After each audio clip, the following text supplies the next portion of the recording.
Pera? Wala ka? Sipag? Meron ka ba? Baka wala ka rin, kaya wala kang asenso.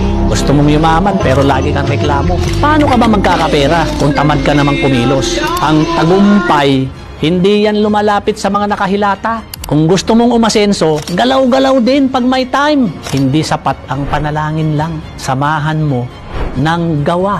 Dahil walang yumayaman sa puro pangarap lang. Lagi mong sinasabi, wala kang pera at ang hirap ng buhay. Pero kung titignan mo, ano ba ginagawa mo araw-araw? Gising sa tanghali, tapos puro cellphone lang. Wala kang ibang ginawa kundi tumambay. Paano ka aasenso? Wala ka namang ginagawa. Kahit gaano ka katalino at kagaling. Kung tamad ka, wala kang mararating. Magtrabaho ka, magsumikap ka, magtiis ka. Dahil ang mundo ng pera, sipag at tiyaga ang puhunan. Kung gusto mong umasenso, simulan mo yan sa mindset mo. Huwag kang umasa sa ayuda o tulong ng ibang tao. Maghanap ka ng extra income.